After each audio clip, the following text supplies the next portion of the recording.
ನಾನು kho Karnataka university captain ಆದೆ. ನಾನು ವುಮೆನ್ಸ್ ಕಾಲೇಜಲ್ಲಿ ಮಹಿಳಾ ವಿಶ್ವವಿದ್ಯಾಲಯ ಹುಬ್ಳಿಯಲ್ಲಿ 1995ರಲ್ಲಿ ನಾನು first 95 February 20 first ZP member ಆದೆ.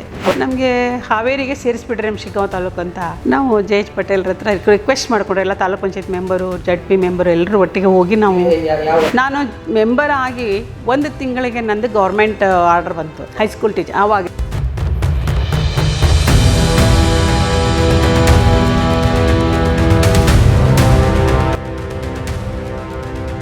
ಈ ಥರದ್ದೇ ನಾನು ಒಂದಷ್ಟು ಮಾಡ್ತಾರೆ. ಅಂದರೆ ಈ ರಾಜಕೀಯಕ್ಕೆ ಎಂಟ್ರಿ ಹೇಗಿರುತ್ತೆ, ಅದ್ರ ಜೊತೆಗೆ ಇವ್ರದ್ದು ಏನು ಸ್ಟ್ರಗಲ್ ಹೆಂಗಿರುತ್ತೆ, ಇದರಲ್ಲಿ ಲೈಫ್ ಕಂಪ್ಲೀಟ್ ಇದರಲ್ಲೇ ನಿಮ್ಮ ಜೀವನ ಮುಡುಪಾಗಿಟ್ಟಿರ್ತೀರಿ, ಇದರ ಸ್ಟ್ರಗಲ್ ಹೇಗೆ, ಇದನ್ನೆಲ್ಲ ಕೇಳಬೇಕು. ನಿಮ್ಮ ಪ್ರೇಮಾ ಪಾಟೀಲ್ ಅಂದರೆ ಮೊದಲು ನಿಮ್ಮ ಒಂದು ಸಣ್ಣ ಇದು ಹೇಳ್ಬೇಕಂದ್ರೆ ಪರಿಚಯ. ಈಗ ಪ್ರೇಮಾ ಪಾಟೀಲ್ ಅಂತಂದರೆ ಒಬ್ಬ ಗ್ರಾಮೀಣ ಭಾಗದ ರೈತರ ಮಗಳು. ನಂತರ ಮದುವೆ ಆದಮೇಲೆ ಒಬ್ಬ ಸಣ್ಣ ನೌಕರದಾರರ ಹೆಂಡ್ತಿ. ನಮ್ಮ ಮನೆಯವರು ಗೌರ್ಮೆಂಟ್ ಜಾಬಲ್ಲಿದ್ದಾರೆ. ಸೆಕೆಂಡ್, ನಾನು ಕಾಲೇಜ್ನಲ್ಲಿ ಓದುವಾಗ ಕರ್ನಾಟಕ ಯೂನಿವರ್ಸಿಟಿ ಬ್ಲೂ ಕಂಟಿನ್ಯೂ 3 ವರ್ಷ ಕರ್ನಾಟಕ ಯೂನಿವರ್ಸಿಟಿ ಬ್ಲೂ ಆಗಿದ್ದೆ. ಲಾಸ್ಟ್ ಅಥ್ಲೆಟಿಕ್ ಬ್ಲೂ ಸೆಲೆಕ್ಷನ್ ಆಯಿತು, ಖೋಖೋನು ಸೆಲೆಕ್ಷನ್ ಆಯಿತು. ಅದರಲ್ಲಿ ಖೋಖೋ ಕ್ಯಾಪ್ಟನ್ಶಿಪ್ ಇರೋದ್ರಿಂದ ಅಥ್ಲೆಟಿಕ್ ಬಿಟ್ಟೆ. 1500 and 3000 ಇದು ರನ್ಸ್ ಇದಕ್ಕೆ ಬಿಟ್ಟು ನಾನು ಖೋಖೋ ಕರ್ನಾಟಕ ಯೂನಿವರ್ಸಿಟಿ ಕ್ಯಾಪ್ಟನ್ ಆದೆ. ನಾನು ವುಮೆನ್ಸ್ ಕಾಲೇಜಲ್ಲಿ ಮಹಿಳಾ ವಿಶ್ವವಿದ್ಯಾಲಯ ಹುಬ್ಳಿಯಲ್ಲಿ ಕಂಟಿನ್ಯೂ 13 ವರ್ಷ ಬ್ಲೂ ಆದೆ. ನೆಕ್ಸ್ಟು ಕ್ಯಾಪ್ಟನ್ ಆದೆ.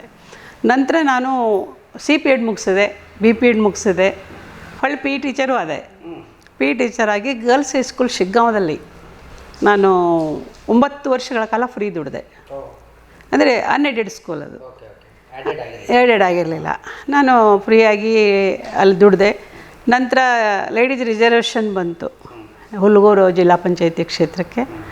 ಆಗ ಆ ಕ್ಷೇತ್ರದ ಜನರು, ಆಮೇಲೆ ನಮ್ಮ ಮನೆಯವರು, ನಮ್ಮ ಅಣ್ಣ ಇರ್ಬೋದು, ನಮ್ಮ ಅತ್ತಿಗೆ, ನಮ್ಮ ಮನೆಯವರು, ಇಲ್ಲ ಅಲ್ಲಿ ಕುನ್ನೂರವರು ಕಾಂಗ್ರೆಸ್ನಿಂದ ನಿಂತ್ಕೊಡ್ರಿ ಅಂತ ಬಂದಿದ್ದರು ಆ ಮೊಮೆಂಟಲ್ಲಿ.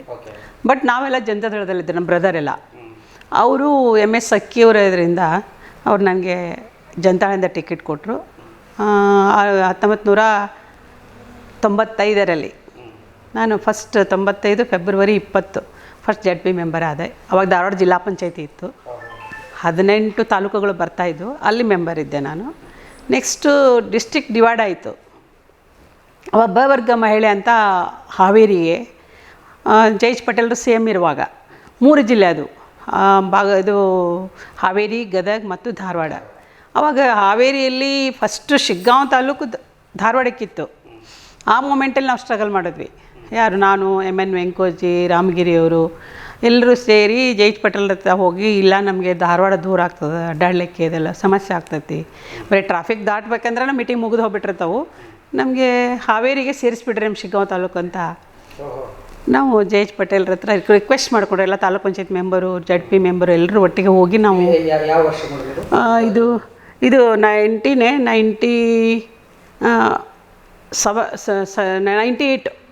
98ಅಲ್ಲಿ ಡಿಸ್ಟ್ರಿಕ್ಟ್ ಡಿವೈಡ್ ಆಯ್ತಲ್ಲ. ನಾನು 98 ಸೆಪ್ಟೆಂಬರ್ದಲ್ಲಿ ನಾನು ಇದಾಗಿದ್ದು, ಅಧ್ಯಕ್ಷ ಆಗಿರೋದು. ಅದಕ್ಕಿಂತ ಮುಂಚೆ ಆಗಿತ್ತಿದ್ದು.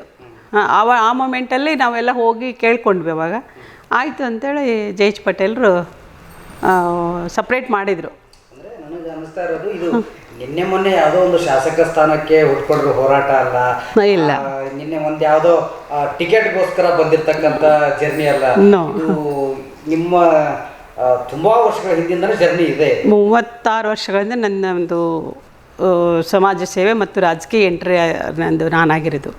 ಯಾಕೆ ಈ ರಾಜಕೀಯ ಆಯ್ಕೆ ಯಾಕೆ? ನೀವು ನೋಡಿ CPEd ಮುಗಿಸ್ತೆ ಅಂತ ಹೇಳಿ. ಹೌದು. ಆ ಕಡೆ ಒಲವಿಲ್ಲದೆ ರಾಜಕೀಯದ ಕಡೆ ಒಲವು ಬರೋಕ್ಕೆ ಏನು ಕಾರಣ? ಒಂದೇನೋ ಸ್ಪಾರ್ಕ್ ಇದೆ. ರಾಜಕೀಯ ಅಂದರೆ ಏನಂದರೆ, ನಮ್ಮ ಬ್ರದರು ಗ್ರಾಮ ಪಂಚಾಯತಿ ಮೆಂಬರ್ ಇದ್ದರು. ಕಂಟಿನ್ಯೂ 5 ಪೀರಿಯಡ್ ಮೆಂಬರ್ ನಮ್ಮ ಬ್ರದರು, 6 ಪೀರಿಯಡ್ 30 ವರ್ಷ ಗ್ರಾಮ ಪಂಚಾಯತಿ ಸದಸ್ಯರು ನಮ್ಮ ಬ್ರದರು. ಆಮೇಲೆ ನಮ್ಮ ಮನೆಯವ್ರಿಗೂ ರಾಜಕೀಯ ಅಂದರೆ ಸ್ವಲ್ಪ ಇಂಟ್ರೆಸ್ಟ್ ಜಾಸ್ತಿ. ಅವ್ರು ಜಾಬ್ ಮಾಡ್ತಾಯಿದ್ದಾರೆ, ಬಟ್ ನನಗೆ ರಾಜಕೀಯ ಇಂಟ್ರೆಸ್ಟ್ ಇರೋದ್ರಿಂದ, ಇಲ್ಲ ನೀನು ಲೇಡೀಸ್ ರಿಸರ್ವೇಷನ್ ಇರೋದ್ರಿಂದ ಆಮೇಲೆ ಅಲ್ಲಿ ನಮ್ಮ ಅಕ್ಕಪಕ್ಕದವರೆಲ್ಲರೂ, ಇಲ್ಲ ಇವರೆಲ್ಲ ಸೋಷಿಯಲಾಗಿ ಮಾಡ್ತಾರೆ, ಟೀಚರ್ ಅದರ ನಾಲೆಜ್ ಇತ್ತು ಎಲ್ಲ ರೀತಿಯಿಂದ, ನೀ ಯಾಕೆ ನಿಲ್ಲಬಾರ್ದು. ನನಗೂ ರಾಜಕೀಯ ಇಂಟ್ರೆಸ್ಟ್ ಇತ್ತು, ಅಂದರೆ ನಾನು 8-9 ವರ್ಷ ಟೀಚರ್ ನೌಕರಿ ನೋಡಿದೆ, ಫ್ರೀಯಾಗಿ ದುಡಿದೆ. ದುಡ್ದೆ ಇನ್ನೂ ಎಡೆಡ್ ಆಗಿರಲಿಲ್ಲ. ಹೋಗ್ಲಿ ಬಿಡು ಹಂಗಾರೆ ಅಂತಿಕೊಂಡು ನನಗೂ ರಾಜಕೀಯ ಎಲ್ಲರೂ ಇದು ನೋಡಿದಾಗ ನಾನು ರಾಜಕಾರಣ ಮಾಡಬೇಕನ್ನೋ ಒಂದು ಆಸಕ್ತಿ ಇತ್ತು ನನ್ನಲ್ಲಿ. ನಮ್ಮ ಮನೆಯವರು ಸ್ಕೋಪ್ ಕೊಟ್ಟರು. ಹೀಗಾಗಿ ನಾನು ನಿಲ್ತೀಯ ಅಂದ ತಕ್ಷಣ ಹ್ಞೂ ಅಂದ್ಬಿಟ್ಟೆ. ನಿಮ್ಗೆ ಅನ್ನಿಸ್ಲಿಲ್ವಾ ಅಂದರೆ ಈಗ ರಾಜಕೀಯ ನಿಮಗೆ ಒಂದು 2 ವರ್ಷ ಓಡಾಡ್ಬಿಟ್ರೆ ಯಾವುದೋ ಒಂದು ಸ್ಥಾನ ಸಿಗುತ್ತೆ, ಒಂದು ಈ ಪೀರಿಯಡ್ ಓಡಾಡ್ಬಿಟ್ರೆ ಒಂದು ಯಾವ ಸ್ಥಾನ ಸಿಗುತ್ತೆ ಅನ್ನೋ ಥರದ್ದಲ್ಲ ಇದು. Long journey. ಹೌದು. ಇದರಲ್ಲಿ ನಾನು ಸಕ್ಸಸ್ ಕಂಡುಕೊಳ್ತೀನಿ ಅನ್ನೋ ಧೈರ್ಯ ಬಂದಿದ್ದೆ ಹೆಂಗೆ ನಿಮಗೆ? ಆವಾಗ ಲೇಡೀಸ್ ಅದೇ ರಿಸರ್ವೇಷನ್ ಆಗಿತ್ತು 33%. ಆವಾಗ ಏನಪ್ಪ ಅಂತಂದರೆ ಇಲ್ಲ ಯಾವುದೇ ರಂಗ ಇರಲಿ, ರಾಜಕೀಯ ಅಂತಲೇ ಅಲ್ಲ, ರಾಜಕೀಯನೇ ಇರ್ಬೋದು ಅಥವಾ ಶಿಕ್ಷಣ ರಂಗ ಇರ್ಬೋದು, ಯಾವುದೇ ರಂಗದಲ್ಲಿನೂ ಕೂಡ ನಾವು ಆಸಕ್ತಿಯಿಂದ ಕೆಲಸ ಮಾಡಿದ್ರೆ ಅಲ್ಲಿ ಯಶಸ್ಸನ್ನು ಕಾಣ್ತೀವಿ ಅನ್ನೋ ಒಂದು ಉದ್ದೇಶ ನಮ್ಮ ಮನೇಲಿ. ಆವಾಗ ನನಗೆ ಮತ್ತೆ ಇನ್ನೊಂದೇನು ಅಂದರೆ ನಾನು ಮೆಂಬರ್ ಆಗಿ 1 ತಿಂಗಳಿಗೆ ನಂದು ಗೌರ್ಮೆಂಟ್ ಆರ್ಡರ್ ಬಂತು. ಹೈಸ್ಕೂಲ್ ಟೀಚರ್ ಆವಾಗೇ CPED ನಾನು ಮಾಡಿಸಿದ್ನಲ್ಲ BPED, ಆವಾಗೇ ನನಗೆ ಆರ್ಡರ್ ಬಂತು. ಆವಾಗ DDP ಅವರು ಹೇಳಿದರು, ನಾನು ಎಜುಕೇಷನ್ ಕಮಿಟಿ ಮೆಂಬರ್ ಇದ್ದೆ ಧಾರವಾಡದಲ್ಲಿ. ಇಲ್ಲ ನೀವು ಎಜುಕೇಷನ್ ಕಮಿಟಿ ಮೆಂಬರ್ ಇದ್ದೀರಿ ಮತ್ತು ನಿಮ್ಮದು ಆರ್ಡರ್ ಬಂದಿದೆ ಇದ್ರದ್ದು. ಆವಾಗ ಮೆರಿಟ್ ಮೇಲೆ ಇತ್ತು, ಅವಾಗ ಏಜ್ ಆ್ಯಂಡ್ ಮೆರಿಟ್ ಮೇಲೆ ತೊಗೊಳ್ದಿತ್ತು. ನಿಮ್ಮದು ನೀವು ಜಾಬಿಗೆ ಹೋಗ್ತೀರಾ ಅಂದ್ಕೂಳೆ ನಮ್ಮ ಮನೆಗೆ ಇವರು ಇಲ್ಲ ಬೇಡ ಒಂದು ಸಲ ನೀನು ರಾಜಕೀಯ ಎಂಟ್ರ್ ಆಗೇನಿ ಅದು ಮಾಡು, ನನಗೊಂದು ಗೌರ್ಮೆಂಟ್ ಜಾಬ್ ಇದೆ ಸಾಕು ಅಂತ ನಮ್ಮ ಮನೆಯವರೆಲ್ಲ ಹೇಳಿದರು. ಹೇಳಿದಾಕ್ಷಣ ಒಂಥರ ಹೋಗ್ಬೇಕು ಅನ್ನಿಸ್ತು.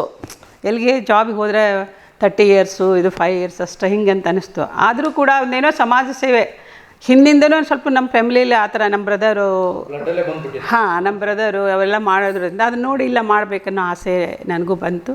ಹೀಗಾಗಿ ನಾನು ಗೌರ್ಮೆಂಟ್ ಜಾಬನ್ನು ಬಿಟ್ಟೆ. ನಾನು ಬಂದಿದ್ದು ಇದನ್ನು ಅಪಾರ್ಚುನಿಟಿ 6 ಮಂತ್ಸ್ ಟೈಮ್ ಕೊಟ್ಟರು ನನಗೆ ಅವರು. ನೀವು ಜಾಯಿನ್ ಆಗ್ತಾರೆ ಅಂದರೆ 6 ಮಂತ್ ಟೈಮ್ ಕೊಡ್ತೀನಿ ಮೇಡಮ್, ನೀವು ಜಾಯಿನ್ ಆಗ್ಬೋದು ಅಂತ. ಈಗ ಅದನ್ನು ನೆನೆಸ್ಕೊಟ್ರೆ ನೆಮ್ಮದಿ ಇದೆಯಾ ಮೇಡಮ್? ಯಾಕಂದರೆ ಗೌರ್ಮೆಂಟ್ ಜಾಬ್ ಆಫರ್ ಬರುತ್ತೆ ನಿಮಗೆ, ಅದನ್ನ ಬಿಟ್ಟು ರಾಜಕೀಯದಲ್ಲಿ ತೋರಿಸ್ಕೊಂಡಿದ್ದೀರಿ. ಒಂದಷ್ಟು ಏರುಪೇರು ರಾಜಕೀಯ ಆದಮೇಲೆ ಹೌದು. ಆ ಏರುಪೇರುಗಳನ್ನು ನೋಡಿದಾಗ ಒಂದು ಕಡೆ ಸರ್ಕಾರಿ ಜಾಬನ್ನು ನೋಡಿದಾಗ ಏನು ಅನಿಸುತ್ತೆ? ಇಲ್ಲ, ಸರ್ಕಾರಿ ಜಾಬ್ ನೋಡಿದಾಗ ಎಲ್ಲ ರಂಗದಲ್ಲಿ ಕೆಲಸ ಮಾಡಿದ್ರೇ ಅದಕ್ಕೊಂದು ಬೆಲೆ ಇರ್ತದೆ. ಈಗ ನೌಕರಿ ಟೀಚರ್ ನೌಕರಿಯಿಂದ ಅಂದಾಕ್ಷಣ ಅಲ್ಲಿ ಖಾಲಿ ಕೂತ್ಕೊಂಡು ಪಗಾರ ತೊಗೊಳಿಕ್ಕಾಗಲ್ಲ, ಅಲ್ಲಿ ದುಡಿಲೇಬೇಕು.